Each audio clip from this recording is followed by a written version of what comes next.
बेटी है शादी कर दो। ये कहानी है रामपाल की, जिसका मानना था कि बेटियों की शादी उनके करियर से ज्यादा महत्वपूर्ण होता है। लेकिन कैसे उसकी बेटी उसके इस विचार को बदल देती है, आइए देखते हैं इस कहानी में। रामपाल की धर्मपत्नी कमला दौड़कर अपनी बेटी के पास आती है। बेटा, तेरे पिताजी घर आने वाले हैं, जल्दी से अपनी किताब बंद कर और तैयार हो जा। हमें 10 मिनट में बिरजू चाचा की शादी के लिए निकलना है। माँ, हमने कहा ना हमें नहीं जाना है। आपको पता है ना कल हमारी इम्तिहान है। अरे बेटा, तुम तो अपने पिताजी को जानती हो ना। चलो अब जल्दी से तैयार हो जाओ। माँ, मैंने कहा। बेटा चुप हो जाओ और जल्दी से तैयार हो जाओ, नहीं तो तुम्हारे पिताजी बहुत गुस्सा करेंगे। लो, आप ही गए, उनकी गाड़ी की आवाज आ रही है। चलो जल्दी करो, मम्मी की बात मान जाओ बेटा। कमला का पति घर के अंदर आता है। अरे, तुम दोनों ने तैयार होना शुरू भी नहीं किया? हमें यहाँ से 10 मिनट में निकलना है, पता है ना? हाँ जी, हम दोनों बस तैयार हैं। रूपा तैयार हुई कि नहीं? अरे आप चिंता मत करिए, वो बस तैयार हो रही है, 5 मिनट में तैयार हो जाएगी। ठीक है, थोड़ा जल्दी करो। कमला जल्दी से अपनी बेटी के पास जाती है और उसे तैयार कर देती है। अरे कितनी देर लगा दी, चलो अब। पापा, कल मेरी परीक्षा है, मुझे शादी में नहीं जाना, आप लोग जाइए ना। मैं रत्ना आंटी के घर में रह लूंगी थोड़ी देर। बकवास बंद करो, दिन भर तो पढ़ती रहती हो, अभी तक तुम्हारी पढ़ाई पूरी नहीं हुई? क्या कुछ तैयारी करके नहीं रखी पहले से तुमने एग्जाम की? पापा, मैंने पढ़ लिया, लेकिन फिर भी एक बार और पढ़ना पड़ेगा ना पूरा। कुछ पढ़ने की जरूरत नहीं है, लड़की हो, लड़कियों को ज्यादा पढ़ाई की टेंशन नहीं लेनी चाहिए, समझी? चलो अब चुपचाप। इसके बाद रामपाल अपनी पत्नी और बेटी रूपा को लेकर बिरजू की शादी में चला जाता है। रामपाल अपनी बेटी की पढ़ाई को लेकर इतना सीरियस नहीं था। उसका मानना था कि वो एक बेटी है और उसकी कुछ समय बाद शादी हो जाएगी। वहीं दूसरी ओर रूपा को पढ़ने का बहुत शौक था। वो चाहती थी कि वो बड़ी होकर कुछ बन जाए। तभी जब रूपा का रिजल्ट निकल जाता है। वाह बेटा वाह, तेरे तो बहुत अच्छे नंबर आए हैं। हाँ माँ, उस दिन बिरजू चाचा की शादी वाले दिन मैं पढ़ भी नहीं पाई थी, लेकिन मैंने बहुत पहले से सब कुछ तैयारी कर रखी थी। फिर भी मुझे थोड़ा डाउट हो रहा था, और जब मैं अगले दिन स्कूल गई एग्ज़ाम देने तो देखा पेपर तो काफ़ी आसान आया है और मुझे सब कुछ आता था। अरे बेटा, तूने आज अपनी माँ का सर एकदम ऊंचा कर दिया। Thank you mummy. ज़्यादा खुश होने की ज़रूरत नहीं है, फर्स्ट आके भी क्या करना है इसे, आखिरकार है तो बेटी। अपने पिताजी की ऐसी बात सुनकर रूपा को रोना आ जाता है। रो मत बेटा, सब ठीक हो जाएगा। देखना, एक दिन तेरे पापा तुझ पर गर्व करेंगे। माँ, सच में ऐसा होगा? हाँ बेटा, होगा, 100% होगा। तू बस मन लगाकर पढ़ती रह, तेरी माँ है ना तेरे साथ। लव यू माँ। रूपा बहुत मेहनत करती है और हर साल वो अपनी कक्षा में फर्स्ट भी आती है। ऐसे ही समय बीतता रहता है। रूपा 25 साल की हो जाती है। आज रूपा को देखने के लिए लड़के वाले आने वाले हैं, इसलिए उससे कहना कि वो कहीं बाहर ना जाए। अरे लेकिन आप तो कह रहे थे कि वो लोग परसों आएंगे। अरे लड़का परसों ही आने वाला था, लेकिन उसे आज शाम को ही कनाडा जाना है, अर्जेंट है, इसलिए वो कह रहा था कि वो दिन में ही आएगा। लेकिन तुम्हें क्या दिक्कत हो रही है? कहाँ है रूपा, बताओ। अब कुछ नहीं, वो उसकी सहेली का जन्मदिन है तो वहीं गई है। उसकी बचपन की सहेली है ना, फिर वो मना भी कैसे करती। अरे तुमसे कहा ना कि उसे ज़्यादा बाहर निकलने मत दिया करो। तुम कभी मेरी बात क्यों नहीं मानती कमला? अब जल्दी उसे फ़ोन करो और बुलाओ, 2 घंटे में लड़के वाले आने वाले हैं। मुझे कोई गड़बड़ी नहीं चाहिए, पहले ही बोल दे रहा हूँ। अरे लेकिन कमला का पति वहाँ से चला जाता है। अब मैं क्या करूँ? रूपा तो एग्ज़ाम देने गई है, अगर इनको पता चला कि रूपा LLB की पढ़ाई कर रही है तो ये तो इसकी पढ़ाई ही रुकवा देंगे। हे भगवान, बिना किसी रुकावट के जल्दी से इसकी पढ़ाई पूरी करवा दीजिए। बस भगवान जी, आप रूपा के पिताजी को कुछ भी पता चलने मत दीजिएगा। करीब 1.5 घंटे बाद। कमला, तुम कब से कह रही हो कि रूपा अभी आ रही है, अभी आ रही है? अरे अब तो 1.5 घंटा हो गया और अभी आधे घंटे में लड़के वाले भी आ जाएंगे। ये तुम दोनों माँ बेटी कर क्या रही हो? दिमाग ठिकाने है कि नहीं? वो बस आती ही होंगी। आप जानते हैं ना आजकल शहर में ट्रैफिक कितना ज़्यादा होता है। चुप रहो, आजकल कुछ ज़्यादा ही सपोर्ट कर रही हो उसे। कितनी बार कहा है कि उसे थोड़ा कंट्रोल में रखा करो, लेकिन तुम तो उसे बस छूट देती जा रही हो। देखो कितनी बिगड़ गई है, मेरी बात भी नहीं मान रही। उसे पता है मैं गुस्सा करूंगा, लेकिन तब भी वो देर में आ रही है। आप गुस्सा मत होइए, वो आती ही होगी। अगर वो नहीं आई तो तुम सोच लेना, अच्छा नहीं होगा आज। हे भगवान, आप तो मेरी मुसीबत बढ़ाए जा रहे हैं, कुछ तो करिए। तभी लड़के वाले भी आ जाते हैं। अरे ये लोग इतनी जल्दी आ गए, अब क्या होगा? अरे सत्यम बेटा, आओ आओ, आइए आइए आइए। लड़के वाले घर के अंदर आते हैं और सोफे पर बैठ जाते हैं।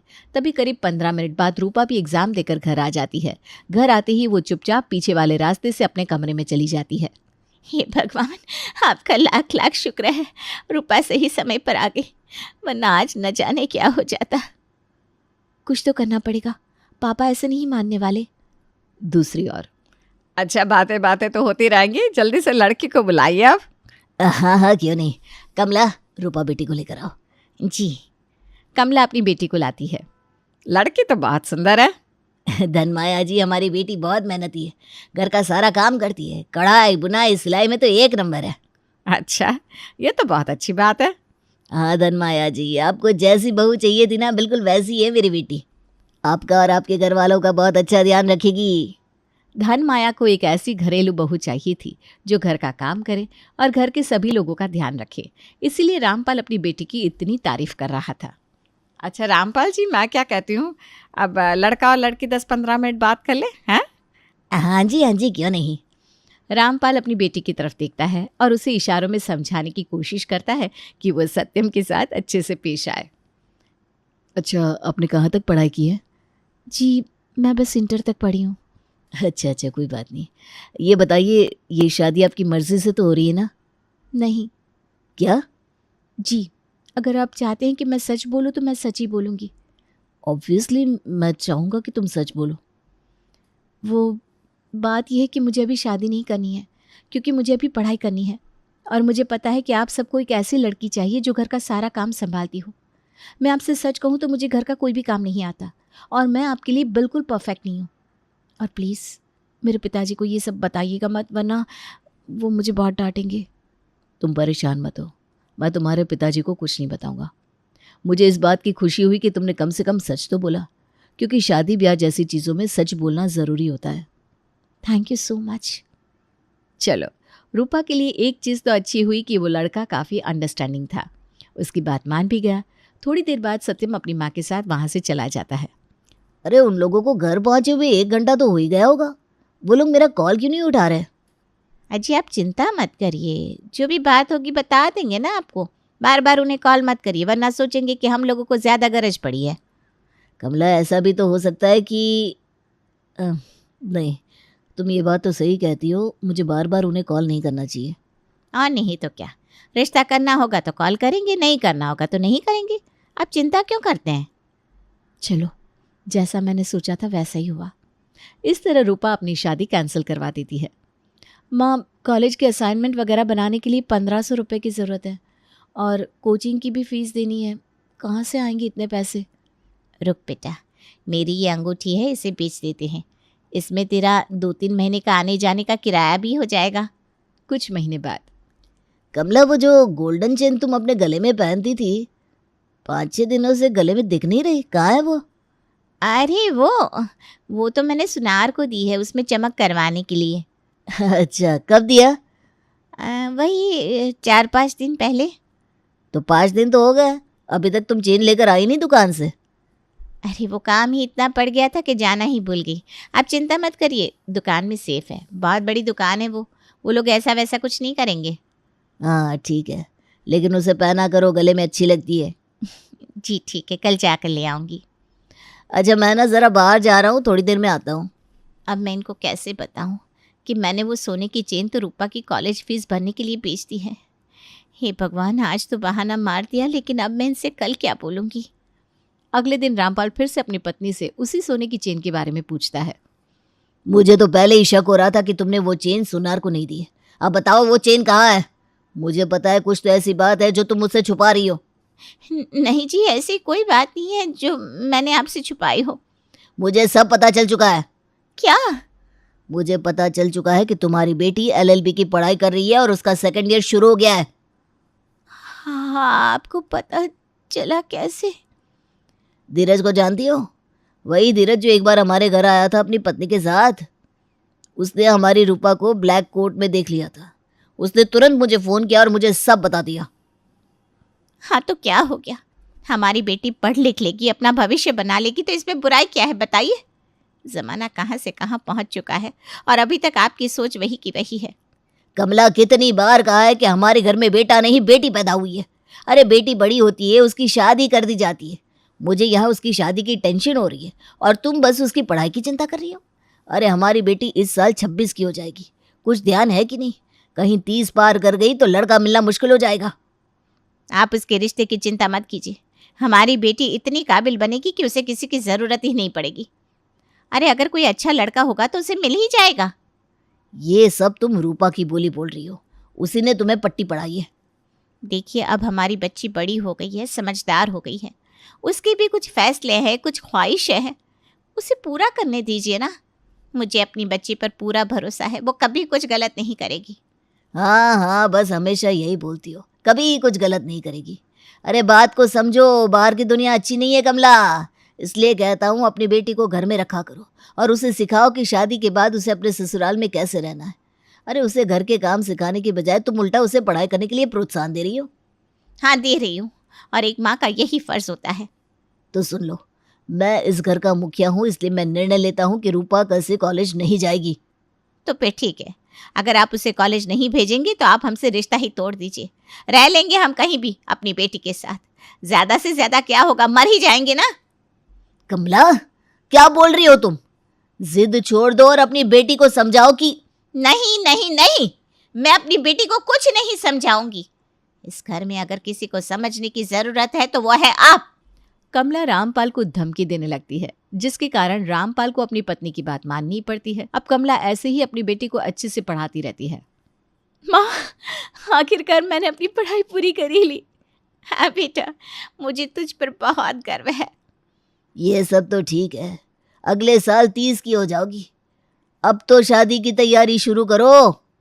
पिताजी, मैंने आपसे कहा था ना, मुझे अभी शादी नहीं करनी। फिर वही बात, एक तो तुम्हारे लिए तुम्हारी उम्र का कोई लड़का नहीं मिल रहा, ऊपर से तुम इतना भाव खा रही हो। अरे दुआ मनाओ कि तुम्हें जल्दी कोई अच्छा लड़का मिले। पिताजी, मैं इतनी पढ़ी लिखी लड़की हूँ, इतनी काबिल हूँ, क्या तब भी मैं लड़के वालों के सामने अपने रिश्ते के लिए गिड़गिड़ाऊं? अब तो आप शांत हो जाइए पिताजी। बकवास बंद करो, तुम्हारी उम्र ज्यादा हो गई है, इसलिए अब मैं तुम्हारी बिल्कुल नहीं सुनूंगा। पिताजी, मैंने कहा ना। अजी रहने दीजिए ना। तुम दोनों माँ बेटी का दिमाग खराब हो गया है। पिताजी, अब बस बहुत हुआ, आप इस तरह हम दोनों की बेइज्जती नहीं कर सकते। तो क्या मुझे जेल भिजवाओगी? सुनो कान खोल के, मैंने पंकज से बात कर ली है, उसके जाने में कोई लड़का है। मैंने उन्हीं लड़के वालों को तुम्हारी फोटो भेज दी है। अगर वो शादी के लिए हाँ कर देंगे तो तुम्हें यहीं शादी करनी पड़ेगी। बेटी हो, इस घर की इज्जत हो, चुपचाप शादी कर लो और जो नाटक करना वो अपने ससुराल में करना। पापा! रामपाल बिना कुछ बोले चला जाता है। शाम को, लो देख लो कमला, लड़के वालों का क्या मैसेज है। लिखा है आपकी बेटी की उम्र ज्यादा है। अरे इन लोगों ने शादी के लिए मना ही कर दिया। रामपाल अपनी पत्नी को बहुत सुनाता है। रामपाल की इस आदत के कारण बेचारी कमला बहुत परेशान रहा करती थी। वहीं रूपा अपनी माँ को ऐसे परेशान देखकर बहुत दुखी होती थी। दिन बीतते रहते हैं और तभी एक दिन, अरे हरी, ये बता कि हमारी पुरानी जमीन का वो केस सॉल्व होगा कि नहीं? मैं तो पैसे देते देते थक गया हूँ, पता नहीं क्या होगा। अरे भैया, आप चिंता मत करिए, हम है ना, हम ऐसा करते हैं कि कोई दूसरा लायर देख लेते हैं। अरे हरी, तुझे जो करना है कर, लेकिन थोड़ा जल्दी कर, नहीं तो वो ज़मीन हमारे हाथ से चली जाएगी और तुझे पता है कि उसकी कीमत कितनी है। हाँ भैया, आप चिंता मत करो। रामपाल फ़ोन रख देता है। पापा जी, आप चिंता मत करिए, आपकी वो पुरानी ज़मीन का केस मैं लड़ूंगी। अरे तुम लड़की हो, ये सब हैंडल नहीं कर पाओगी। ये क्या बोल रहे हैं आप? इसमें क्या लड़का और क्या लड़की? हमारी बेटी बहुत समझदार है, इसने इतनी मेहनत से ये डिग्री हासिल की है। अरे अपनी बेटी की काबिलियत पर तो भरोसा रखिए। नहीं। ठीक है पापा, एक शर्त रखते हैं, अगर मैं ये केस हार गई तो आप जिस लड़के से कहेंगे मैं उससे शादी कर लूँगी, बिल्कुल कुछ भी नहीं बोलूँगी। तो फिर ठीक है, वैसे भी मुझे तो पता ही है कि तुम ये केस हार जाओगी। ये कहकर रामपाल अपने कमरे में चला जाता है। वहीं रूपा अपने पापा की पुरानी ज़मीन के केस को सॉल्व करने की पूरी तैयारी कर लेती है और सारे सबूत जुटा लेती है। माँ, आप आशीर्वाद दीजिए कि मैं ये केस जीत जाऊँ। तेरी माँ का आशीर्वाद तेरे ऊपर हमेशा है बेटा। रूपा रोते हुए अपनी माँ को गले लगा लेती है। कुछ देर बाद सभी लोग कोर्ट पहुँचते हैं और रूपा के पिताजी रामपाल की पुरानी ज़मीन की सुनवाई शुरू होती है। योर ऑनर, मिस्टर जगत ने मेरे पिताजी की जमीन को अवैध रूप से हड़पने की कोशिश की है और उसके पुख्ता सबूत ये रहे। रूपा कुछ सबूतों को जज के सामने पेश करती है। वो बेहद प्रोफेशनल तरीके से चतुराई और समझदारी के साथ केस जीत जाती है और उसके इस कार्य के लिए उसके हर जगह वाहवाही होती है। मिस्टर रामपाल, वाकई में आपकी बेटी ने तो आज आपका सर ऊंचा कर दिया। हाँ जी। रूपा और उसकी माँ मुस्कुराते हुए रामपाल की तरफ देखती हैं। आज रामपाल की आंखों में अपनी बेटी के लिए प्यार और सम्मान दिखाई दे रहा था। मुझे तुम दोनों पर गर्व है। इतनी कठिनाइयों के बावजूद भी तुम दोनों ने आखिरकार मुझे हरा ही दिया। रामपाल को विश्वास हो जाता है कि उसकी पत्नी ने उसकी बेटी की पढ़ाई सपोर्ट करके बहुत अच्छा काम किया। इसके कुछ ही दिनों बाद रूपा के लिए एक बहुत अच्छा रिश्ता आता है, जिसके लिए रूपा भी तैयार हो जाती है और उसकी शादी हो जाती है। अब दोनों परिवार खुशी खुशी रहने लगते हैं। अंत भला तो सब भला। हाँ जी।